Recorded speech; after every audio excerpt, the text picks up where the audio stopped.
Bonjour, dans cette vidéo, je voudrais vous parler d'un thème qui peut être d'actualité dans beaucoup d'entreprises, comment réparer la confiance au travail, notamment quand il y a du ressentiment en fait dans la relation avec l'entreprise ou avec des collègues ou avec son manager. Donc, je me présente rapidement, je m'appelle Mathieu Poirot, je suis psychologue et docteur en gestion, je suis un expert de la psychologie des organisations.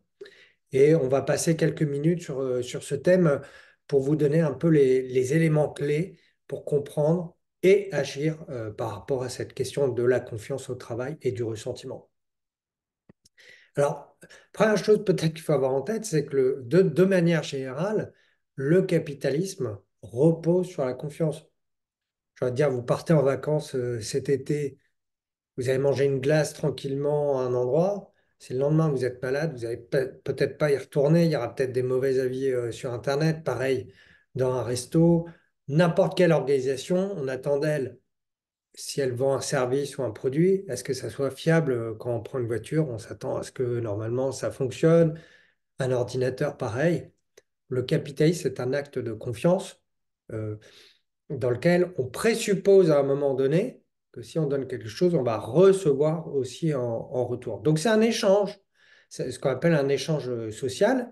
Et dans cet échange, il peut y avoir des blessures, des ressentiments qui font que cette confiance va diminuer. Alors, mais au fond, c'est quoi le ressentiment? Question compliquée. Si on regarde un petit peu l'étymologie, hein, c'est un vieux mot français, hein, le ressentiment. Il y a cette notion de sentiment qui revient sans cesse. Il y a cette notion de ressasser un préjudice subi. Alors, quand on essaie de détailler un petit peu plus d'un point de vue plus psychologique, en fait, derrière, on peut utiliser la notion de dette psychologique. Alors, qu'est-ce que c'est une dette psychologique? Ça va un peu plus loin que la notion de ressentiment qui, elle, est beaucoup sur le marqueur, on va dire, émotionnel. Alors, premièrement, une dette psychologique, elle est cumulative. On peut en avoir plusieurs et souvent, quand il y a une défiance qui s'installe, c'est qu'il y a eu plusieurs faits, plusieurs préjudices subis qui ont fait que, à un moment donné, c'est la petite goutte d'eau qui va faire déborder le vase. Donc, le côté cumulatif, ça veut dire aussi que, par exemple, on peut avoir eu dans son ancien job du ressentiment, des dettes psychologiques parce qu'il y a eu déjà des préjudices, et ça va nous rendre beaucoup plus sensibles dans le job actuel, même parfois sans nous en rendre compte, à un autre préjudice subi.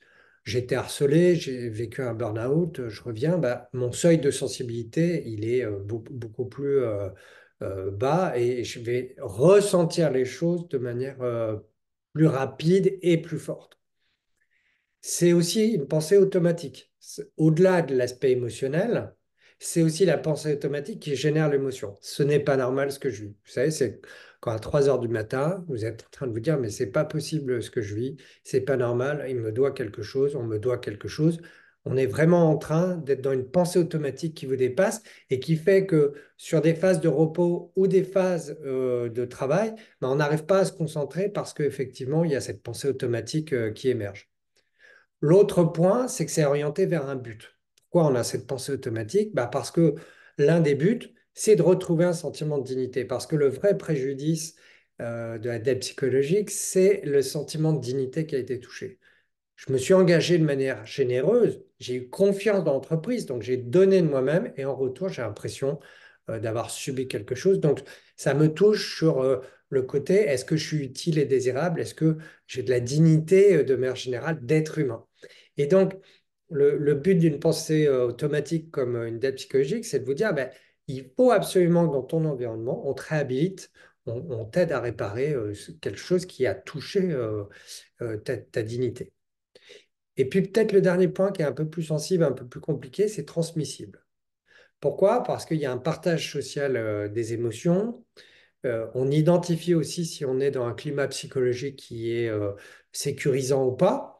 Et quand on observe ou on entend des histoires de dettes psychologiques qui n'ont pas été réglées, forcément on va les intérioriser aussi comme, ah, éventuellement dans ce milieu de travail, ça peut m'arriver. Ça va rester dans la mémoire collective, parfois de manière un petit peu plus inconsciente, un peu plus complexe à pouvoir identifier, mais en tout cas, ça aura une incidence. Et généralement, quand une dette psychologique n'a pas été liquidée par une génération au travail, on va retrouver du traumatisme dans l'organisation et on va l'observer par la suite. Typiquement, il y a eu un plan social, il a été mal géré, il y a peut-être des personnes qui ont subi des choses de l'ordre de la dette psychologique. On n'en a pas reparlé et quelque part, 5 ans après, on nous appelle parce que quelque part, l'organisation, elle a encore cette mémoire, même si les acteurs ne sont plus présents. Et on voit bien que ça a une incidence, notamment sur la confiance, voire même la défiance qui s'est installée dans l'entreprise, comme si il y avait quelque chose dans la mémoire qui restait autour de, bah, tu vois, tu t'engages et en retour, tu peux avoir une espèce de rupture, de préjudice par rapport à cette générosité que tu as mis dans l'entreprise. Donc, on voit la nécessité de ces dettes psychologiques, de pouvoir les réparer, de pouvoir plutôt créer un mécanisme qui permet de retrouver la confiance et de réhabiliter les personnes. Alors, on va essayer de comprendre les trois erreurs les plus fréquentes qu'on observe dans le milieu du travail. La première, très fréquente, hein, c'est ne pas honorer le passé.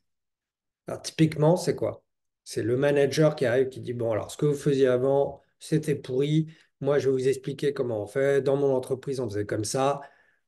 Peut-être, mais si la maison aujourd'hui, elle tient quand même un minimum, c'est parce que à un moment donné, il y a eu quelqu'un qui a agi et c'est les racines de l'organisation, du travail collectif et surtout, c'est le récit de vie, c'est l'identité aussi et l'histoire d'un certain nombre de personnes. Donc, il faut pouvoir aussi honorer le passé avec ce qu'il y a eu, bien sûr aussi de difficile dans ce passé. Une manière de ne pas honorer le passé, c'est aussi de ne pas dire les choses quand il y a eu des secrets, quand il y a eu des difficultés qu'on n'a plus jamais l'occasion de pouvoir parler. Donc en tout cas, c'est très important de faire un travail de compréhension de ce passé, d'accordage entre le management et puis ses collaborateurs. Parce que ça peut créer déjà des dettes psychologiques. Le deuxième point aussi, c'est d'avoir une dimension où quelque part, on est trop fonctionnel. On ne prend pas le temps en tant que manager de connaître un petit peu l'histoire professionnelle de chacun. C'est une bonne manière aussi de pouvoir se légitimer, de créer du lien avec ses collaborateurs. La deuxième erreur la plus fréquente, c'est ne pas reconnaître les mérites. Ça va créer un sentiment de préjudice. Les gens, souvent, quand ils sont compliqués au travail, derrière, on voit qu'il y a eu un manque de reconnaissance à un moment donné. Et quelque part, ils chamaillent ou ils vont poser des difficultés au travail parce que c'est une manière de dire, bah, moi, je veux un retour sur mes mérites et puis j'ai pas envie de disparaître. Je me sens légitime quelque part un peu à mettre le bazar ou à avoir posé le stylo et à beaucoup moins travailler. Alors, ça veut dire quoi reconnaître les mérites? Déjà, avoir conscience de la question des mérites parce que on peut ne pas avoir de résultats au travail et finalement, on a fait beaucoup d'efforts. Typiquement, la machine ne marchait pas, il y a eu des difficultés. euh, je devais avoir ce client, mais finalement, il y a quelque chose qui fait que je ne l'ai pas eu, alors que j'ai beaucoup travaillé. Donc, les mérites, c'est vraiment la situation entre ce que je mène, moi, de ma générosité, le fait que j'ai poussé la machine au maximum hein, de ce que je pouvais faire, et le fait qu'effectivement, il y a des résultats. Il faut pouvoir reconnaître les deux. Alors, quelle erreur on peut faire? Bah, déjà, on ne permet pas aux personnes de se projeter, on les laisse dans des corners, dans une entreprise, y compris parfois de manière très bienveillante, hein, avec des personnes qui se retrouvent à plus avoir de carrière, d'évolution de carrière possible, même parfois dans des bonnes conditions, mais il n'y a pas d'évolution de carrière. Or, on a besoin de pouvoir avoir le sentiment d'évolution, de pouvoir se projeter dans le futur. Deuxième point, bah, c'est de ne pas parler du travail. Parce qu'une manière de reconnaître le mérite, c'est d'avoir des espaces dans lesquels on peut parler du travail. Des critères qui font que le travail se passe bien, des critères qui font qu'il y a eu un beau travail, un bon travail, d'en parler de ce que j'appelle visiter le musée. Quand les gens ont mis en place tout un tas d'astuces pour que ça fonctionne, il faut pouvoir avoir l'occasion de le reconnaître, de le matérialiser, de le matérialiser dans l'espace social. Alors, par exemple, ça peut être d'avoir des groupes d'analyse de pratique, des temps dans lesquels on discute des études de cas, célébrer aussi les réussites, parler du travail, des critères d'un bon travail ou pas. Voilà, il y a tout un tas de recherches en psychologie du travail qui montrent l'importance de cette dimension aussi du travail. Et puis, l'autre point, bah, c'est tout travail, tout mérite, mérite salaire, hein. C'est d'ailleurs l'origine étymologique du mérite, hein. Un partage, quelque part, de la valeur ajoutée en fonction de ses mérites. C'est vraiment en fonction de ce qu'on a donné dans le système. Plus vous avez des systèmes injustes dans les entreprises, à la fois parce que les critères sont pas clairs, parce que, il y a un peu le fait du chef sur la reconnaissance, ou il n'y en a pas, et plus vous allez avoir un sentiment d'être psychologique qui s'installe dans l'entreprise. Cette question financière, elle devient très importante quand, de toute manière, on n'a ni permis la reconnaissance symbolique, ni la reconnaissance en termes de carrière. On va se focaliser encore plus sur l'aspect financier, parce que ça vient comme une espèce de compensation par rapport aux difficultés de reconnaissance. Puis la troisième erreur la plus fréquente, c'est ne pas clarifier la place de la personne. On a besoin de se sentir avoir une place dans une équipe, dans une organisation. Il peut y avoir des problèmes qui sont liés au fait que le qui fait quoi n'est pas clair, parce que l'organisation, finalement, c'est le bazar. Et puis, il n'y a pas de travail collectif qui est fait. Donc, les gens, ils ne savent pas vraiment quelle est leur place. Deuxième problème, on peut avoir un problème de responsabilité cachée. On fait à la place d'eux, mais en plus, on ne peut pas le dire, notamment parce que le qui fait quoi n'est pas clair. Et du coup, euh, on a une place, mais elle est un peu invisible, c'est pas très clair. Ou quelqu'un qui avait une place importante et finalement qu'on va faire redescendre dans une transformation, typiquement quelqu'un qui était très proche du chef, qui se retrouve à une position de N-3 du chef du jour au lendemain. Bon, ça peut être difficile pour lui il peut le vivre comme une place où il est un peu exclu en fait du premier cercle. Et puis, ben, effectivement, l'autre point, c'est d'avoir un milieu de travail qui n'est pas sécurisant sur le fait qu'il peut y avoir de l'exclusion, tout simplement. De l'exclusion parce qu'il y a de la discrimination, il y a même du manque de respect, et c'est pas travaillé par le management, c'est pas cadré, et donc on a des mécanismes souvent un petit peu subtils, pas faciles à identifier, mais d'exclusion qui font qu'on peut perdre sa place, et en tout cas on peut avoir l'insécurité à un moment donné d'être exclu du système. Voilà, ça c'est vraiment les trois erreurs les plus fréquentes. Alors, le mieux en prévention, c'est de travailler là-dessus, de faire en sorte que ça se passe bien. Et il y a tout un tas d'actions en psychologie des organisations pour travailler sur ces trois axes. Parfois, nous, on intervient après la bataille, quand il y a déjà eu un certain nombre de préjudices, et là, on va voir comment on peut réparer cette confiance. Alors, ça peut être quoi les étapes du retour de la confiance? Il y en a deux qui appartiennent à l'entreprise et au management de manière générale, et une troisième qui appartient à la personne. Là, je vais prendre un peu plus des cas individuels. Donc, il y a une personne qui a eu le sentiment, par exemple, d'avoir perdu sa place, de ne pas avoir été reconnue par rapport à son travail, qui a des dettes psychologiques et progressivement elle a perdu la confiance, en tout cas elle est dans la défiance vis-à-vis de l'entreprise. Alors, il y a deux grandes étapes prioritaires. Le premier, c'est le travail de mémoire, qu'on puisse reparler de ce qui s'est passé. Alors, il y a deux éléments essentiels là-dedans.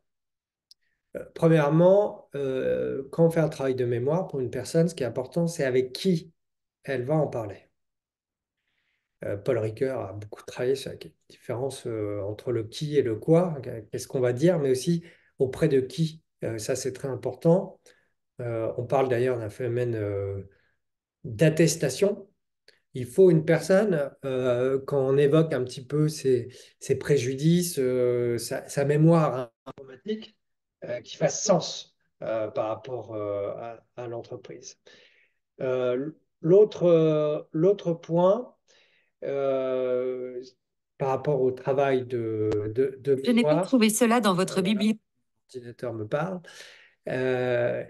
c'est effectivement que ça soit un minimum authentique, qu'on puisse se dire les choses. Parce que si on est dans un mécanisme où c'est très compliqué de pouvoir se dire les choses, euh, qu'on est un peu sur du faux, ça va être compliqué de faire un travail de mémoire. Donc ça veut dire que il faut accepter des deux côtés de pouvoir quand même un peu faire la liste et surtout que l'autre peut avoir une vision différente.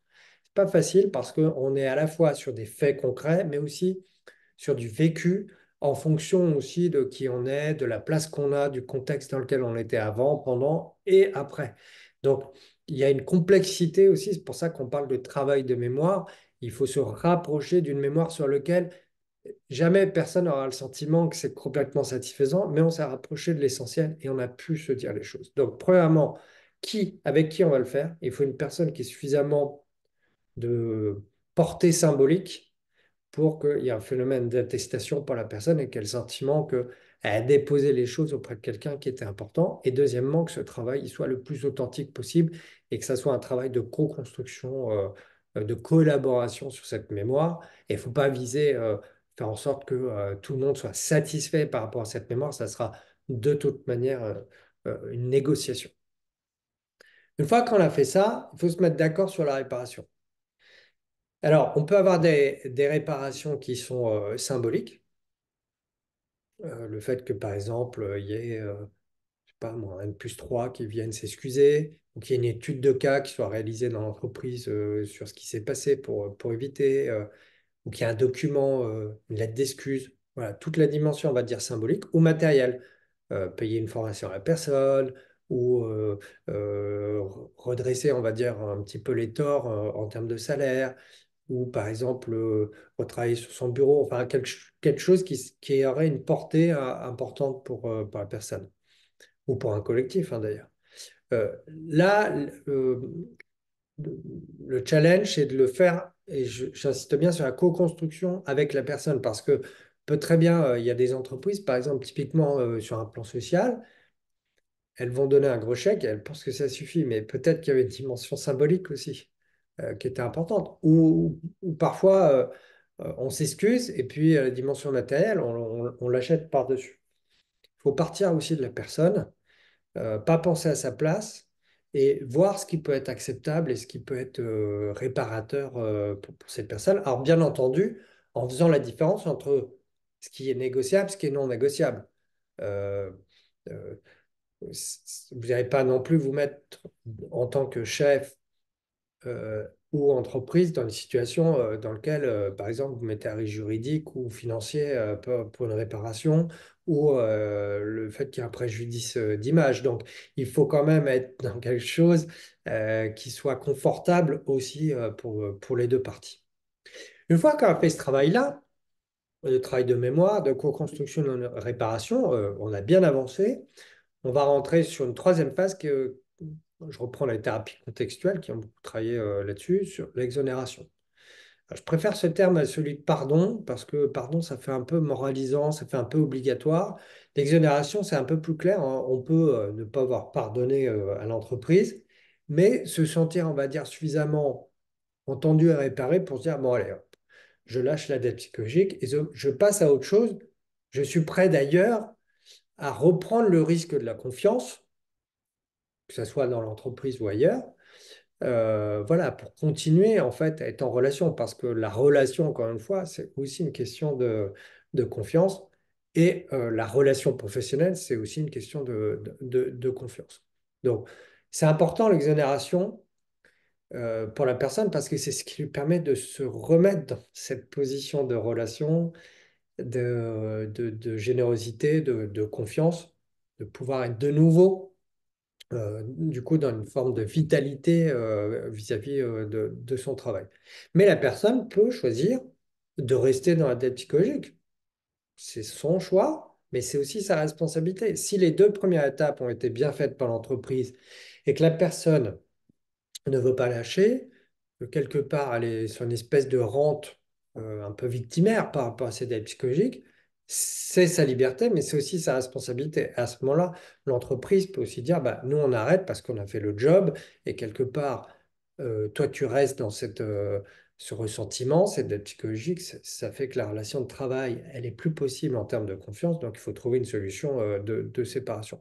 Parfois, ça a été trop loin. On est rentré dans une sorte d'hyper-conflit. Vous pourrez regarder ma vidéo sur les différentes formes de conflit et parfois c'est la séparation qui est la meilleure situation. Ça n'empêche pas d'ailleurs de faire ce travail-là, y compris sur des situations de séparation. Mais en tout cas, l'entreprise ne peut pas demander à une personne d'aller directement à l'exonération, ni surculpabiliser du fait qu'il n'y ait pas d'exonération. Donc, il faut être très clair sur ces différentes étapes. Voilà, alors cette vidéo, elle est à la fois un peu longue et un peu synthétique. J'espère que ça vous a apporté quelques éléments de réflexion. Et si vous avez envie de continuer quelques vidéos ou de me suivre sur Internet, vous pouvez vous inscrire sur YouTube, LinkedIn ou sur le site de Midori Consulting, notre agence qui est classée parmi les meilleures agences françaises dans son domaine. À bientôt!